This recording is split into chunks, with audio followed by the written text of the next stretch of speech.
Hello everyone, today I'm going to talk about VR and AR technology. My name is Jian Qinghe, or you can just call me Jerry. Okay, so let's start it. So here's the agenda.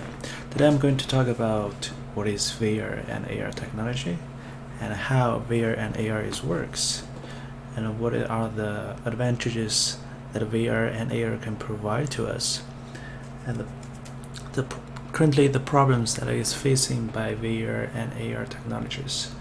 Also, I will explain more detailedly about all the available platforms for developing VR and AR technologies. And then I will give a simple demo about VR today. And at the end, I will talk about some advanced technologies that is supporting the future of AR and some of the games that you guys can try out if you have the equipment. So, what is VR? VR is virtual reality. The purpose of VR is to provide the user a fully immersive experience in a digital world. So, while the user wearing the headset, the user can see the entire digital world by moving their heads, not like moving your mouse on the monitor while you're playing FPS games. Virtual reality, the purpose of virtual reality is the user will be able to acting like a real person in the virtual world. So what is AR? AR is augmented reality. Augmented reality is more focusing on combining the digital world and the real world together. Currently, most of the AR applications is focusing on generating 3D objects within the real environment. One of the most famous one, I think, it's Pokemon Go.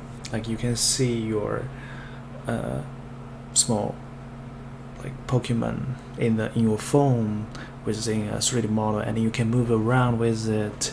You can see how its front looks like, how the back looks like, and the object in the application will stay on the real world positions while you are moving yourself with your cell phone. So how does a VR and AR actually works? For most of the VR headset equipment, they have built-in movement tracking sensors. They can track the position movements, they can track the rotation movements. For some of the new generations that are currently Oculus, Microsoft provided, they're more likely to games remove the lighthouse. The older version Oculus and currently the HTC Vive, they're still using the lighthouse to track where the user is between the sensors, but because set up the lighthouse is too complicated for most of the users, most of the companies start to trying to figure out how to remove the lighthouse. One of the example is Microsoft. They are using the controller and the headset together to calibrating each other based on the movements. Although for the newest generation VR headset, they are also providing camera trackings. Like when you are too close to the wall, too close to other objects, they can figure out that you are too close to the real world, so they will prevent you to hurt yourself. That's all about VR. And more about AR is most of the AR is working through the cameras. The cameras will analyzing the anchor of the point or the trackable position that is located in the real world by using the algorithms, the software, the SDK supported. It can keep memorize where your phone is in the real world. Thus, camera can help the phone or the image to calibrate where it is in the real world. For most of the phones, they like the VR headset, they have built-in chips to help them to track how the rotation is, where the movement is. Thus, if they support this kind of technology, even if your camera is moved away from your original object, they can still keep memorize where the object should be in the real world. For the Google AR platforms, they are more pushing away to about depth analyzing, anchor memorizing, anchor database. That helps the AR technology to be more, to have a higher performance. So what are the advantages an VR and AR can provide it to us? For VR, of course, the fully immersive experience. That's the whole purpose of virtual reality. The user want to actually feel what it looks like while you are in the digital world rather than the real world. You want to experience in the battle royale ground. You want feels all the place of the world, even if you are not in that place. But also, why VR can do this is because of the headset. They have two lenses on the headset. Each lens provides a different vision for both of the eyes, because different eyes, that's how people figuring out the depths of the real world. If you have two eyes and you can see the angle between the objects, then you will figure out how the depth works in the virtual world. Another thing that is more involved is hand operations.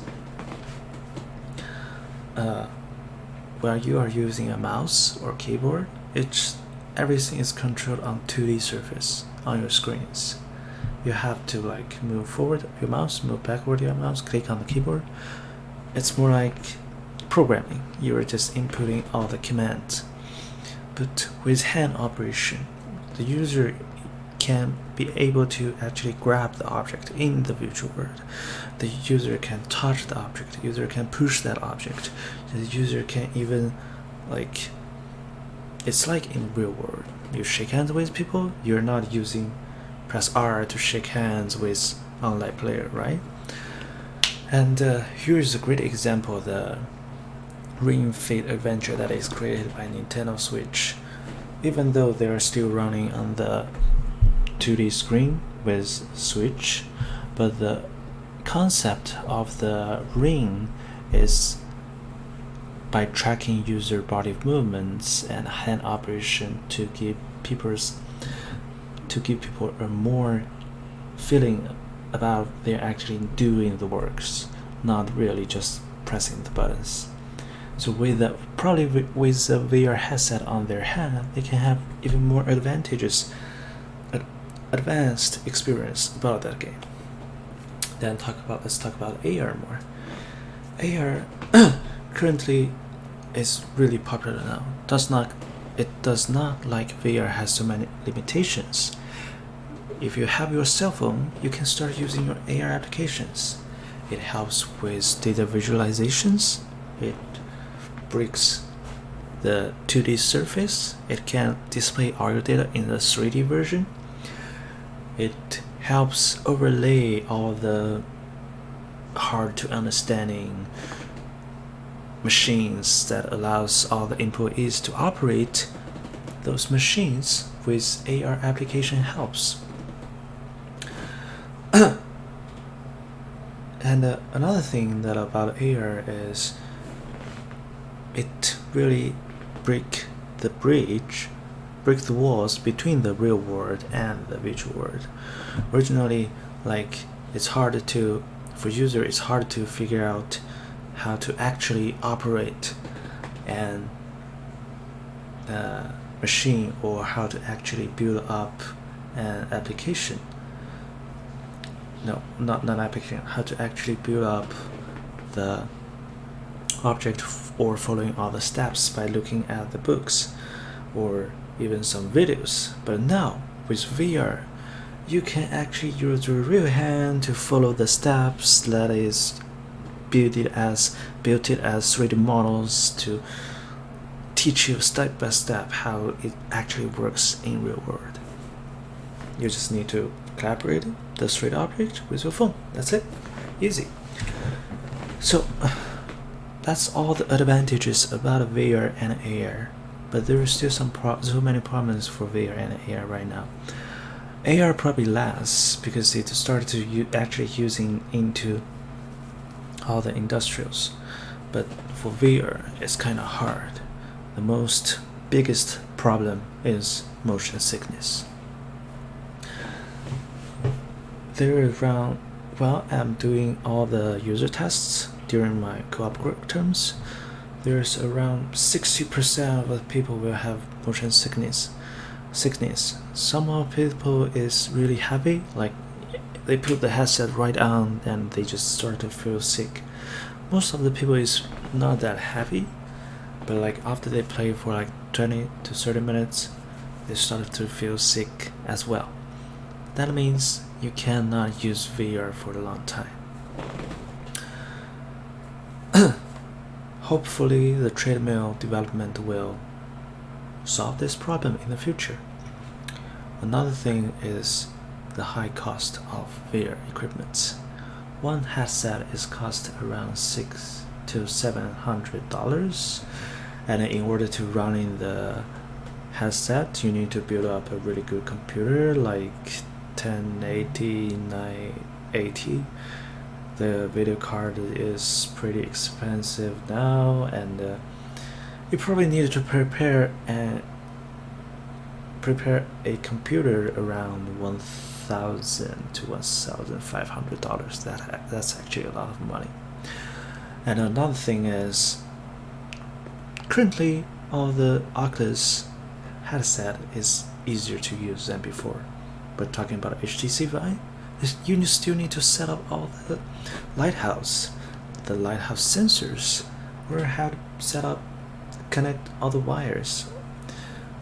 For us, probably it's easy because we're technology guys, but for those people who are not taught by those kind of knowledges, it's actually pretty hard for them to set everything up, how to collaborate everything together. And another problem is the activity rooms. Like most of the people's house is not that large enough to support VR activities. You don't want to hurt yourself while you are playing games. For AR, some of the problems that it's facing right now is not all the cell phone is supporting all the AR applications, AR SDKs. Like the older version phones, older version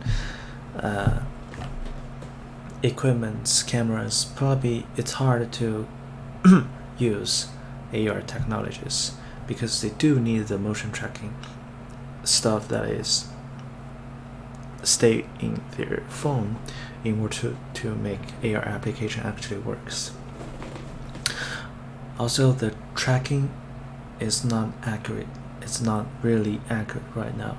If you move your phone too fast, the tracking of the object is possible to be lost or moved a little bit, although it probably will collaborating back to its original positions, but you will still feel it's a little bit offset, and it's really burning out your batteries for all the AR applications. While you are playing like great 3D mobile games, it already costs lots of batteries. But like for AR, it's not only about rendering 3D object. You also need to turn on your camera all the time. So you also need to like collaborating calculus, all the burning out of the CPU all the times. It's actually a lot of electricity cost. Okay, then I'm going to talk about all the available platforms that is supporting VR and AR applications. If you guys are interested, you guys can go ahead and download from the website and to start to try it out. Also, all the platforms that I'm going to talk about is all supported by Unity development. You can start from Unity, but you still can try with Unreal Engines or other engine. I think Unity and Unreal is the two largest graphic engines right now. Unity is much easier to learn compared to Unreal Engines. First, Oculus. Oculus will provide you the best user experience compared to other equipment. It's easier to set up. You just need to connect to the computer and follow this tutorial, then you will be started. And Oculus tutorial is really amazing. They build a like full game for their tutorial experience. Also, Oculus SDK support is really convenient as well. They have all the sample scenes in their SDKs for helping developer to start to develop on their equipment. Also, Oculus will provide you a unique platforms. It has a fully immersive like homepage where you are using the headset.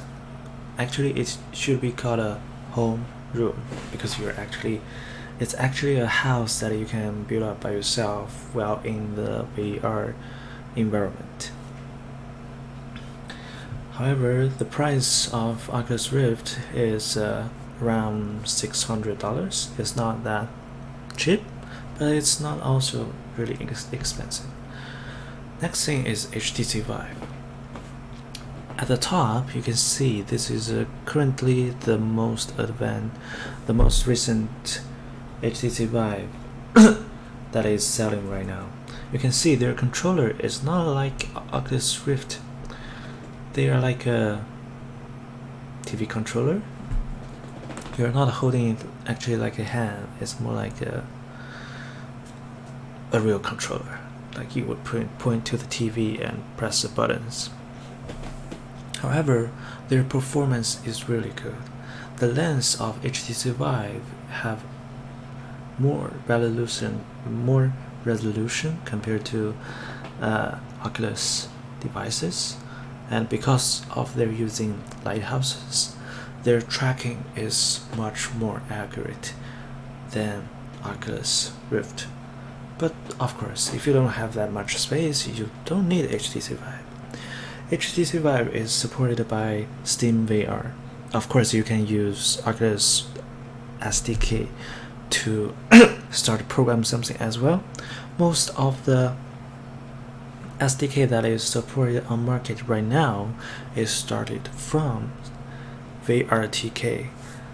They are just build up their own set of codes to form their own SDK.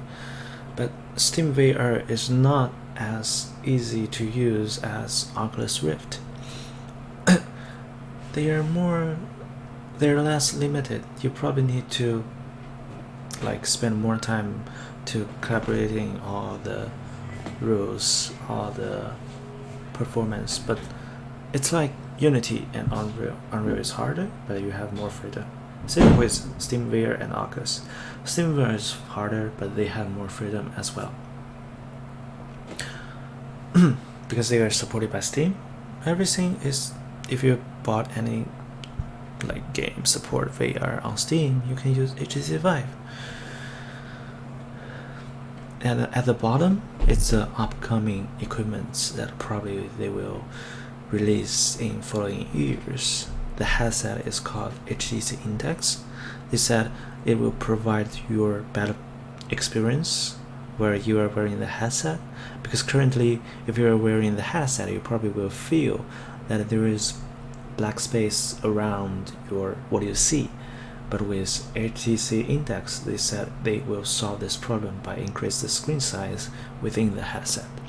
And the controller beside the headset is called HTC Knuckle. They're actually tracking each of your fingers where you are actually holding the controller.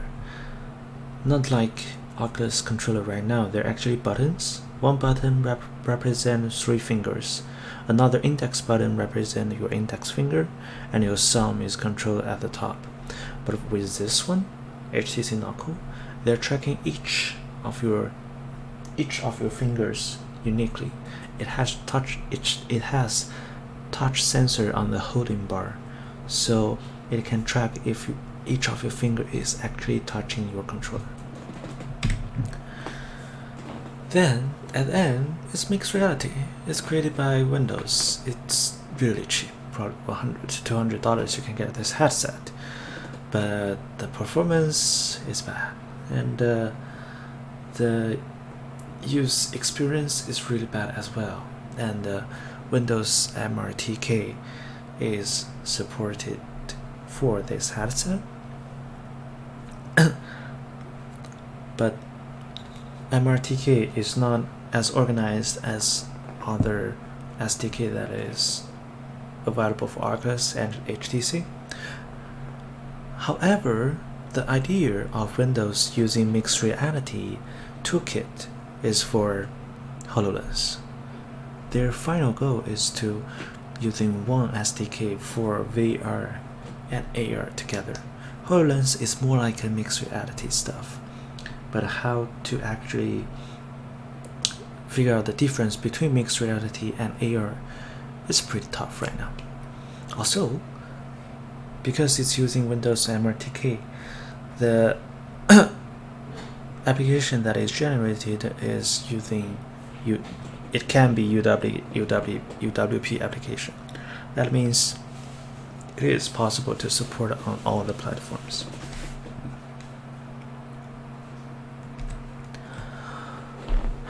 Then let's talk about AR. AR have AR Core and AR Kit. If I remember correctly, AR Core and AR Kit is both developed by Google, but probably I'm wrong. And they are pretty similar. They have environmental lighting detection, like for example, if you have a lamp in your room, then the lamp will be generated as the real light source for the 3D objects that you generated. Also, they support ground tracking. You can land your object on the ground pretty well by using their anchor tracking. And AirCore support Cloud Anchor as well. Cloud Anchor is pretty interesting. It allows you do multiplayer AR application. So how it works is they were analyzing the anchor in the real world first, then they will upload the anchor information to the database on the cloud. Then other people, while using the same application as you, they can share your anchor data. Thus, even though you guys are using different phones, you guys can still see the exactly same stuff with different phones. And in the future, AirCore is going to provide depth detections as well. Currently, all the object is overlay on the camera. If you are just put it on the ground, yeah, it's pretty simple, easy to see. But if there is some other objects is blocking the way between floor and your camera, it starts to have some weird things happen. Your 3D object probably overlay on the object that is in between the ground and your camera. However, with depth detection, it will fade out the part that is blocked by the object between them. And at the end, it's Vuforia. Vuforia is really easy to use. They are pretty early startup companies. Not a startup company, they're a pretty early company to start to develop the SDK for AR applications. As long as you have a camera, you can use their SDK to try out AR technology first. They can do image tracking, they can do 3D modeling tracking, they can do ground tracking as well. But of course, if you want to do ground tracking, you really need your phone to make it work. But if you just want to do something like image tracking with a QR code, Buffer is really good option for you, and it's super easy to start with. You can just do a AR application in 10 minutes. And they have a complete studio for their SDK as well. Based on what they said on the website, it shows up like you can create some simple AR stuff with their studio directly without using any Unity or Unreal engines. Okay, now it's demo time. Let's do this. Here I already prepared a simple branch that I can work on, but it's completely empty. Today I'm just going to talk about how to actually start it from VR application. It's not going to be really long. It's just all the simple things, like movement and grab stuff. That's it. So before it actually started, you need to download the Oculus integration from the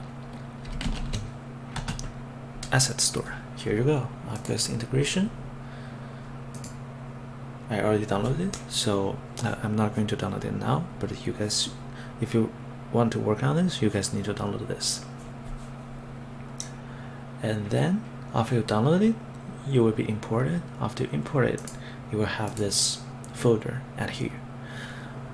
Then next thing you need to set up is open file, open edit, project settings, player, XR settings, go to virtual reality supported, check this, then the Unity will compile itself to support the VR technologies.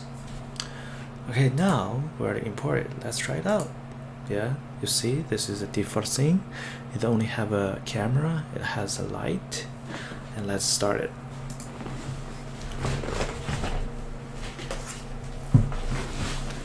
Currently I have the headset in my hand. You can see while I'm moving my hand, moving the headset, it's actually moving. There's none of the VR components is imported into this scene at all. So you can see the headset have built-in motion trackings, orientation trackings at least, within their applications. Then let's start this. Okay, first of all, we need to create a plane to allow us stand on there. We create a plane and we make it larger to 10, and we delete this camera. And here you can search for player controller, and then drag out this prefab that are in their package and set it up to 1. Make sure we are like actually standing on the surface. Okay, this plane looks like too high. We need to put it back to 0. So that makes sure we are not going to drop off the ground while we start the scene. Then next thing is let's put up several blocks. Cube.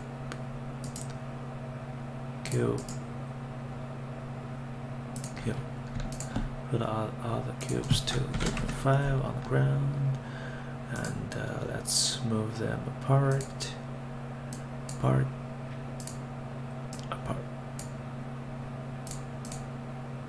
and apart. Okay, and let's give them some colors. This colors is a preview. You guys can build it, create several materials by yourself as well. Okay, now we have it. Here is our player controller. Now let's start it again. You can see with this is put in. Now I can move myself with my joystick. This is a prefab that is built in the Oculus SDK. What it uses character controller. It uses like tons of pre-built scripts, but of course you can start your own. You can build up your own player controller as well, but that's a little bit complicated. You can using the player controller, you can collaborate all the buttons that is on the controller. You can manage how the rotation will be, how the motion tracking will be within the script by yourself as well. But here, because of the demonstration, I'm just going to use their pre-built prefabs. After this, let's stop. If we want to grab it, we need to do several things. Okay, now select these 3 cubes, give them grabbable. That makes them to be grabbable. In order to grab them, they need a rigid body as well. Rigid body means give them gravity, make the physics can influence them in the scenes. Okay, then go back to the player controller. And here we need to play our avatar. Local avatar. Put it under tracking space. After you put your local avatar in, put your left hand at there, your right hand at there. Now you can see your left hand and right hand in the scene right now. Then click your left hand and right hand anchor. Give them a sphere collider. Collider is a trigger object. You need to set it to trigger as well. How collider works is collider is like the physical surface in real world. The collider is checking when the object is touching each other. Next, let's put in the grabber.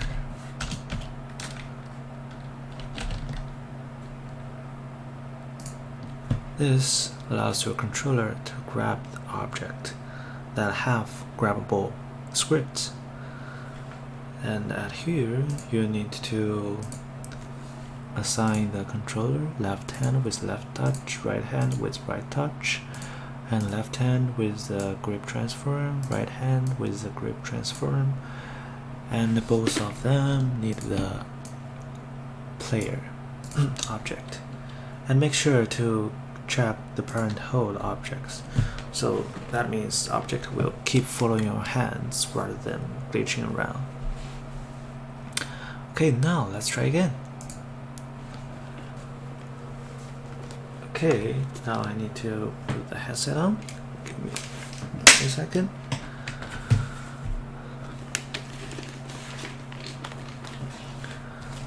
Well, I hope you guys can see what I see here right now. You can see I'm moving forward, backward.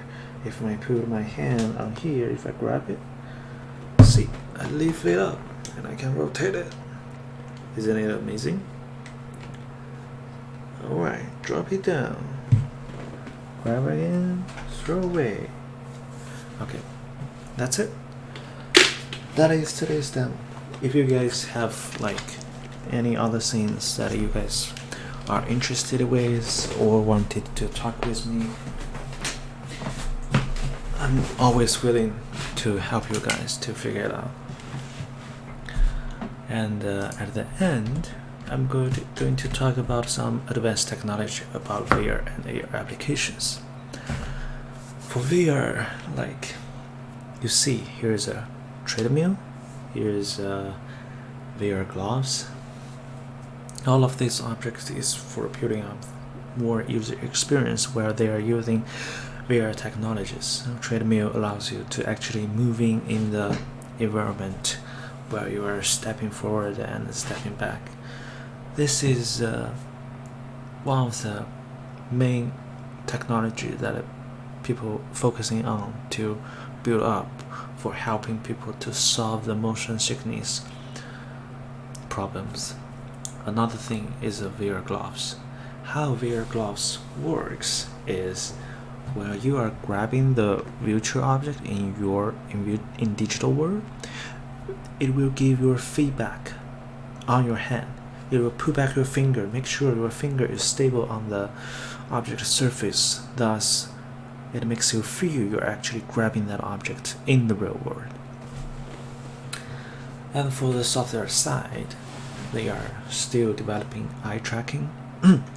One of the idea that people think people will have motion sickness is because of the eye focusing. Like in real world, where we are focusing on one object, our environment that is surrounded by that object will be blurred out, because we cannot focusing on multiple things together. But currently VR cannot do that, because they don't know where people are looking at. But with eye tracking and motion blur, they can figure out where people is focusing on right now. And for AR technology, like I said before, Google is going to publish the depth mirroring function soon to figure out how to make the real world object blocking the 3D objects to give the user more feeling about the depths. Also, the 3D scanning is developing as well. 3D scanning can actually scan the environment around you and memorize in the disk to all the anchors. Not only the anchors is stored, but also the image or the color that is located on the surface will be stored as well. At the end, I'd like to suggest you guys few games to try if you have the VR equipment. Beat Saber, of course, the most amazing, easy, no movement music games on the VR technology. They are so successful right now, and I think all of you have heard that before. But Following 2, I don't think everyone have heard it. Boneworks is an amazing VR games. However, if you have motion sickness, don't play this at all. But if you don't have it, you have to try it. What is the amazing part about Boneworks is they added the physical part within the games. Like normal VR games, you probably feel yourself like passing through the walls, not really glitching everywhere, or like you're not actually have the interaction between the digital world and real world. But Boneworks did that. All the push, all the punching, all the move forward, back forward, all the physical interaction, all the bumping, all the gliding is achieved in Boneworks. And finally, Half-Life Alyx. This game is going to be published soon, I think later of this month. If you have time or the equipment, I really suggest you try it out. Technically, this is the first AAA game that is specifically built for AR, not like other games like Skyrim, Fallout. They are just merged to VR. They don't have any interaction that are actually built for VR. But Half-Life Alyx, they actually have the UI for VR players. It can provide you a more immersive feeling about the games. And that's all. Any questions? I hope you all enjoying this slides and VR AR technologies. And here is all the reference that I have. And thank you, everyone.